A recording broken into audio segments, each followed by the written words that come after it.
Hey, it's Chris. So, October, done. Theme, passed. It's crazy, right? Somehow it's already the middle of November. And let's talk about, though, what October brought, because October was a little bit different. It was a little bit lighter for me overall, but some outstanding things along the way, crowdfunding and played. So, where are my thoughts? What were they? How does things stand up looking back at the month already? Let's go. I'm going to run through my top games of the month. I still have one sitting here next to me. We'll just pull it up since it's sitting here. Old King's Crown. Fantastic game. I love this game. You know, I said it in my video. You probably didn't watch it. That's okay. I love this game. It's not for everybody. I said that on my roundup. I said that on the Don't Back Anything video. But it's going to be a little bit just too mean and a little bit too chaotic for people. The dynamic of this game as a whole, of the multi-layers, it just works. But I can see people criticizing it of maybe having one or two too many of those as well. The secret hidden ones over there, the deck winnowing, all the asymmetric abilities that you're going to have to keep track of, and the fact that you can't keep track of the other factions' asymmetric abilities to, satisfy your Euro-ness on the inside, right? And the price point, let's be frank, the price point is a little bit higher than I expected it to be on crowdfunding as well.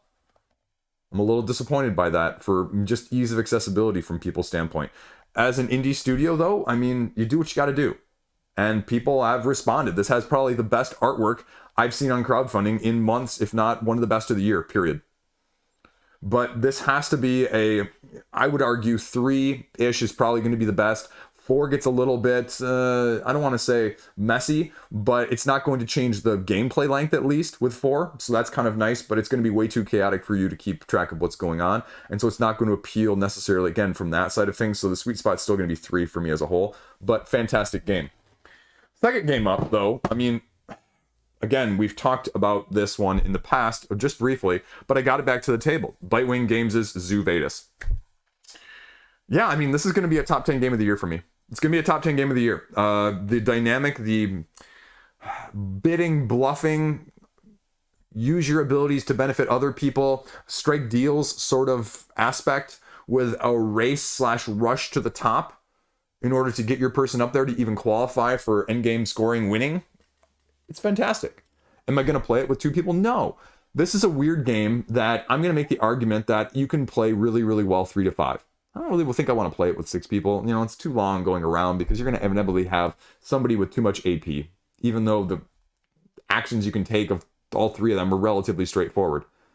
Someone, you know, right? Like, as soon as you get that many people together, one person's going to have trouble with that. And so I wouldn't play it with that. I really wouldn't play it with 2. 3 is good. 4 is probably best. 5, you can go either way. But again, at the 5 or 6, you're going to have trouble keeping track of all the animals' asymmetric abilities. So that's where it's going to be a little bit more of a slog. But fantastic game. It's going to be a top 10 of the year for me. And I'm happy to have it in my collection. And it's not going anywhere. It's going to be a forever game at this point. So one more here at the end that is not crowdfunding is Tamashii. Tamashii, the Chronicles of Ascend. I'll have a video coming out hopefully later this month talking about my full feelings on it. And spoilers here, suffers from a lot of the other Awakened Realms critiques that it's just too much junk, too much content in terms of setting up, tearing down, the box size, all of the little bits. But the core gameplay itself, the bag building, the manipulation of your tokens on the actual board, the fighting off of enemies in that sense, the satisfaction of being able to manipulate it in just a clever way, it really works. And so I'm really torn on final thoughts on this one. This one, it has some real strengths that I haven't always been as big of a fan of with the other Awakened Realms games, which just reminds me in the fact that I still don't have my copy of ISS Vanguard because I decided to do one-wave shipping and just get it all at one go, and I still don't have that, which why I hate two-wave shipping. I'm not sure I'm going to ever pledge anything else that does two-wave shipping again. It's just working ridiculous. I'm even waiting for my Marvel Zombie side at this point. Like, it's like, well, we got 4 of them in port, and 4 of them are still coming. Guess which one's got mine, right? I'm always in the latter ones. I am always one of the last people, I swear. I have never been one of those people that gets their crowdfunding things early, which also reminds me, where the deuce is my Spirit Island Nature Incarnate greater than games? For some reason, some forking reason, we're almost 6 months past the crowdfunding delivery date of Spirit Island Nature Incarnate at this time, and it still hasn't somehow made its way to retail. And I feel bad because that's just me grouching about retail, right? EU just basically got the middle finger from them. Oh, sorry guys, we don't really know what we're doing. Sorry, we screwed up a bunch of stuff. Sorry, it's based off in red tape, and people still don't have it. People literally, like within the last couple of months, like 2-3 months, were canceling their crowdfunding and getting it at retail over at the EU because the backers weren't getting it, which, come on. Like, I don't know. And I understand some of that's out of the control, but clearly somebody also dropped the ball. And there's been some transparency about it. I don't think people has been quite as happy necessarily. I can't speak to how much transparency and how much. So just that, it's weird. It's just weird. And if EU has it at retail, but then, doesn't have it from crowdfunding, and North America has it on crowdfunding, but not at retail. Like, I pre-ordered it at retail, and Game Nerds has had it on pre-order since, I ordered it in June. It was supposed to be delivered at the end of July, then the 1st of August, but now there's not even an estimated delivery date. Amazon has had it for pretty much since August, so about 4 months as well. So what the is going on with your distribution? Like, that just, again, somebody's dropping the ball. Can't say how big of a deal it is, but it just, anyway, side tangent there. So what else made my list? Well, Cascadero. I don't have the copy anymore. I had to send it back to Bitewing Games, but I love that game.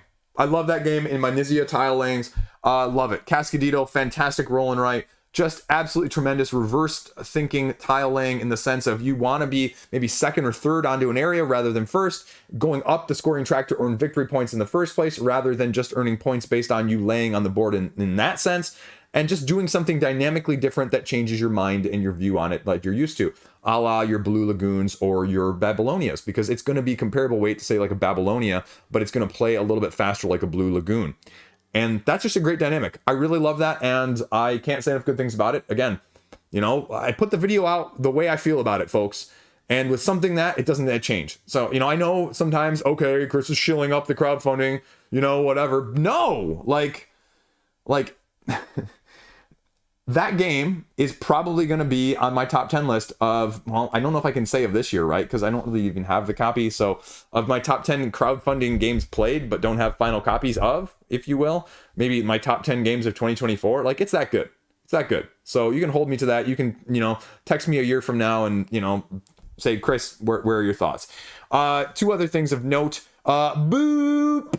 The Halloween version of Booop as an abstract. I'm not really sure I need the extra element of putting the ghost across the board as this ghost travels across, because just the Booop clever mechanism of this game of an abstract style, which doesn't even need a theme, of basically putting these cats down and bumping them all it's essentially a trampoline. You put one down, everyone adjacent to it on the 8 spaces around it gets knocked 1 space further away, including knocking stuff off the board. And you can't get knocked off though if you're reinforced. So you have to get your kittens off, replaced with your cats, and then you have to get 3 cats in a row. It works. It's fantastic. It's not going anywhere. It's a forever game too right now, because you know me and I love abstracts. And the other one, which is coming to crowdfunding shortly after I'm filming this. I'm not sure when this will air, so whether or not it'll be before or after, but Singularity.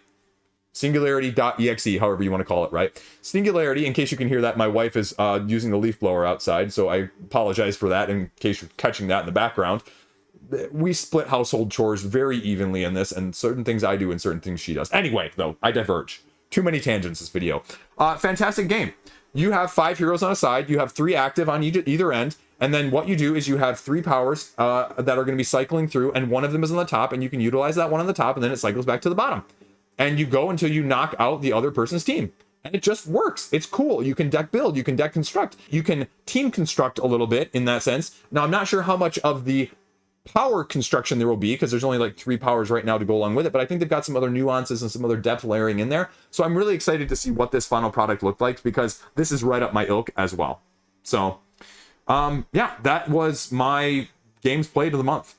Now, crowdfunding. What do we got going on there, though? What are my top picks from that? Well, there's going to be some similar overlap here. I can't cover the things I've already covered on the other half, right? Your Cascaderos, your Old King's Crown, those are easy picks. I have to give kudos to Marvel Dice Throne.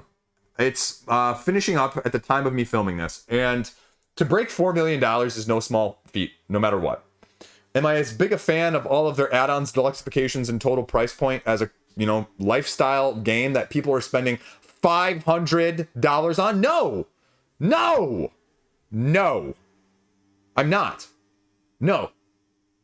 Contentification, to steal other people's terms, I mean, that's just way too much crap. To be a little blunt about it, in case I wasn't already, right? Like Chris is going to hold back his emotions here. I think there's way too much junk to go along with it. Your sleeves, your playmats. Why don't you just sell t-shirts and stuffies on it too, right? Because then you could probably hit $5 million. I don't like seeing non-gameplay content as a whole usually with it. And this one doesn't really need standees. This game doesn't really need standees. Yes, I understand with missions and adventures, it kind of does. But the core of what Dice Throne is, and that's my other fear, is that we're getting away from what the core of Dice Throne is. I love the idea of missions and cooperatively doing that, right? And I hate myself for backing missions right now. But I also look at it and go, yeah, I'm going to probably save a little money. My kids are all about Dice Throne. They are. I'm looking into getting Season 2 again, even though I traded the Battle Chest away after backing it. Now, I'm not going to get the Battle Chest because people want way too much money for what it is. So I'll buy the individual boxes for less, but give me the X-Men. That's kind of cool. Now, I'm one of those people that I don't really care, about the characters. And I agree. Me and Jeremy Howard, right? Toxic culture there going on in the Dice Throne Facebook group, like I've said previously. But you've got such an intense sense of entitlement. That's a tongue twister right there, by the way. That I can't believe it's still going on, even as the campaign ends. I don't like the way this one looks. That clearly doesn't encapsulate what Wolverine is. How do they not get what that... go away. And not critiques, not helpful, constructive criticism, right? Just people being a-holes on the internet. If the creators have to come out literally twice during the campaign and basically say, hey guys, knock it off, only in a much more serious, not so lighthearted tone, that's a problem. You have a problem. Look at yourself in the mirror and say, would I tell this to the creator to their face? And if you would, well, one, you're a jerk. Two, most of you wouldn't, though, thankfully. And so you shouldn't say it online. Get over yourself. So anyway, that being said, what else caught my eye? Well, as I said previously with Cascadero, right? I'm a Nizia fanboy. And so Through the Desert from All Play is going to go down to the wire for me at this point. They herd people. They do plastic camels in the game. Mid-30s, right? Price point. Okay. They're offering 2 modular expansions. Yeah, okay. But now they're offering wooden meeple camels. And to be honest, the wooden meeple camels look so much better than the plastic ones. It's a price point, though. The wood is expensive.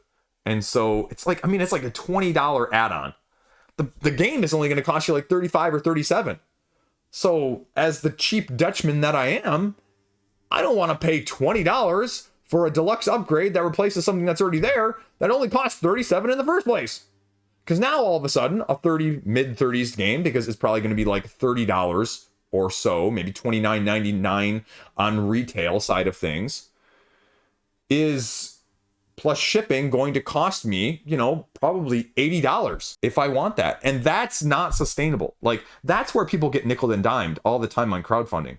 And I don't know if you add that stuff up, but that adds up to a lot if you do that with 2 or 3 campaigns a month. You're talking an extra $30, $60, $100 sometimes in those little things. See Marvel Dice Throne that we were just talking about.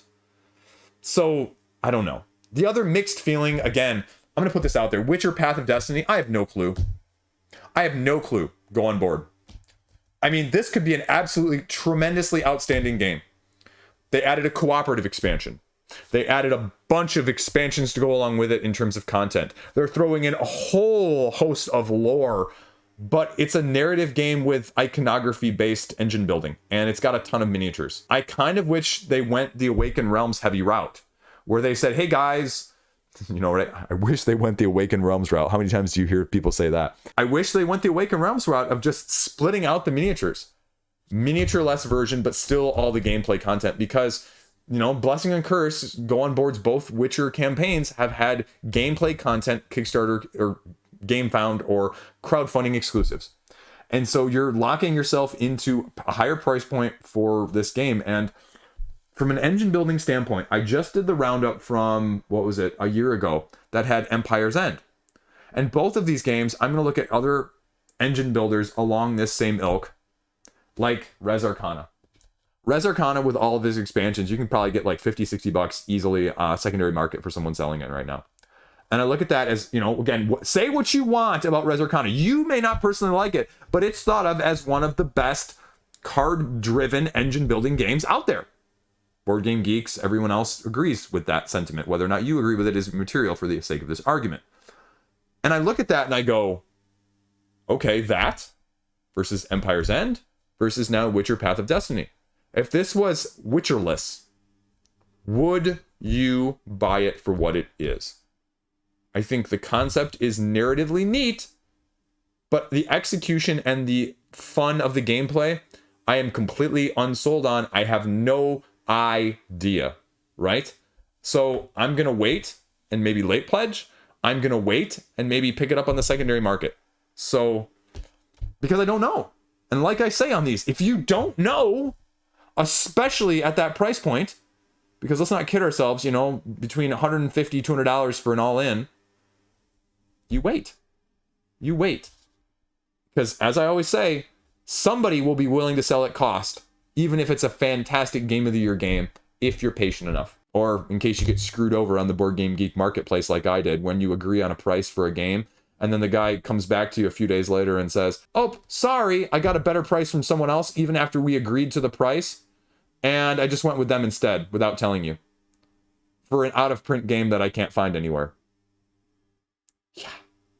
A little bit burned, a little bit chafed there. So that's it. So that was my best. I mean, I'm not really including them. Critter Kitchen, that one's going to be a toss-up. Nocturne, that launched at the very end of the month. We'll talk about that in December. Those two are going to be right down to the wire for me. Critter Kitchen looks much better than Flamecraft to me. I think the game design as a lighter style is just more appealing, and I think it's overall just going to be more well thought of. It doesn't have the aesthetic appeal that Creature Comforts. I keep saying Creature Comforts. It doesn't have the aesthetic appeal of Flamecraft, I think, necessarily to the broader fan base, so that's why it's not getting as much money.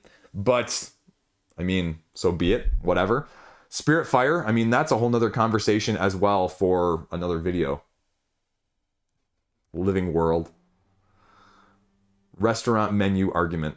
Go see that video if you want. Where they over-adjective all of the food to make it sound more expensive so they can upcharge you for that bowl of soup instead of $3, $7 somehow instead. So, there you go. Those are my thoughts. October in review. So, there you go. That's all I got. Stay classy. Have a great day. I got nothing snappy or catchy here at the end. I wish I did. Just out of stuff at this point. Have a great day.